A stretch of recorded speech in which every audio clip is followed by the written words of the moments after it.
So here we are, the very first lesson in a course to completely change your financial life.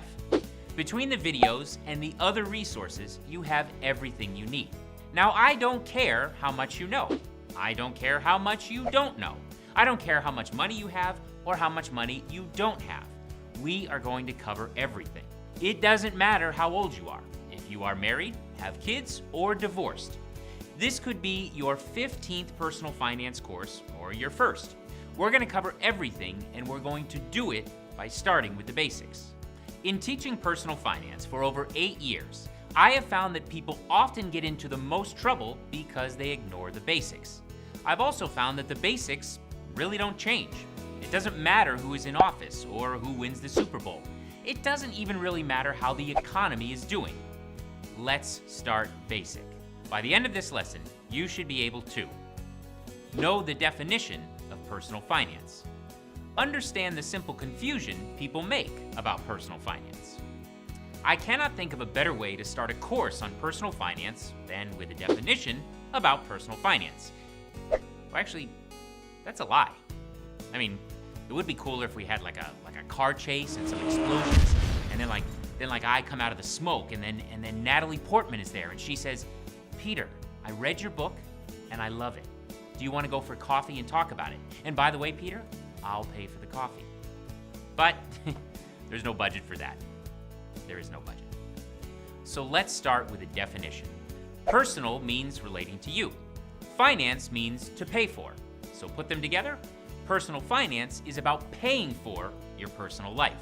Now that seems simple enough, but believe it or not, people totally screw this up. They get it backwards by personalizing their finances. They stress over bills, they get excited when the stock market goes up, and they get upset when it goes down.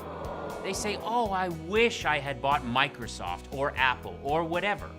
They live in fear that their car will get a flat tire because they have no money to pay for it. Or, and I'm gonna go deep here, so watch out, they buy stuff to make themselves feel better. Or they buy stuff for their kids in an attempt to strengthen their relationship with their kids. Or they buy their girlfriend flowers because they messed up multiple times. Because see, they accidentally called their girlfriend Kim, and then their girlfriend is like, "Who's Kim?" And then they're like, "Did I say Kim? I'm sorry, I meant Kathy." And then they're like, "Well, who the heck is Kathy?" And then they're in big trouble because now there are two names out there, and both of them are incorrect. So, I mean, that's never happened to me. I'm just saying I've heard people, a lot of men have to deal with that. So that's not the point. What was the point? Ah, yes. The point is that we are often using money to fix our emotional problems. We are personalizing our finances.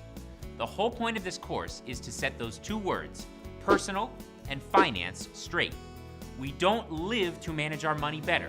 We manage our money so we can live better. Now, there are only two legal ways to make money. You can either trade your time for money, which is also known as working, or you can trade your money for money, which we refer to as investing. Investors simply trade the temporary use of their money for more money later.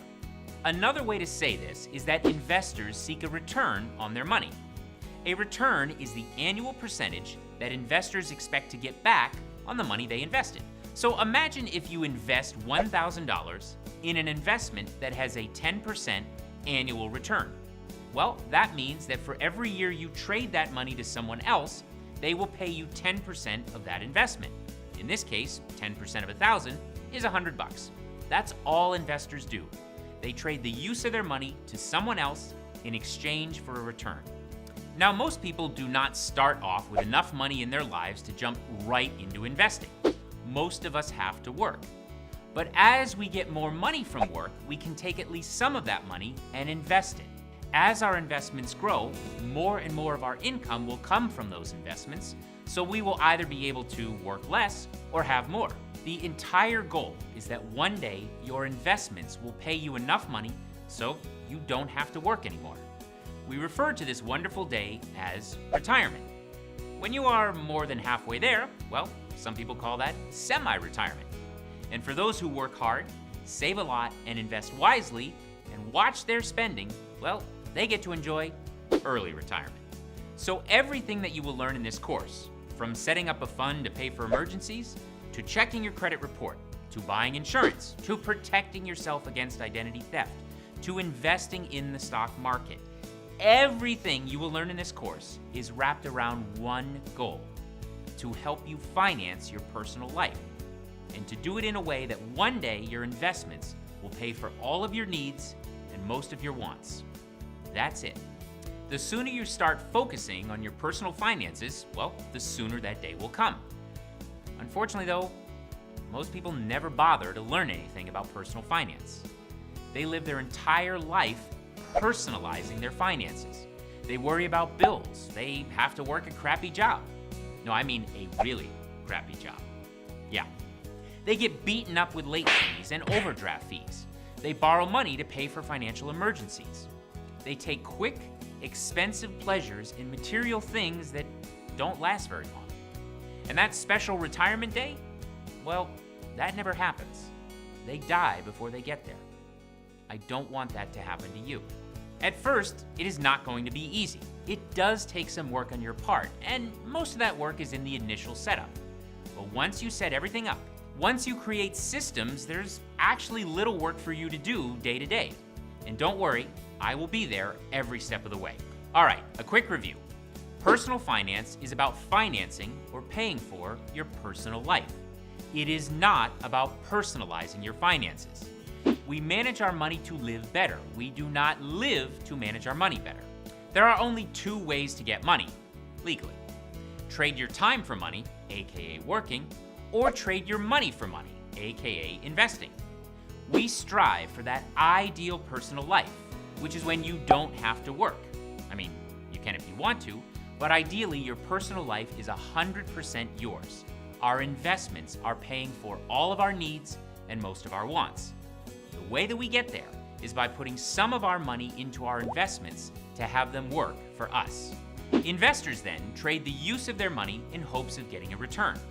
So the entire goal of personal finance is to continually invest part of your money, earned from working, into investments that will one day replace your job. The sooner you get started, the sooner you can get there. See you in the next lesson.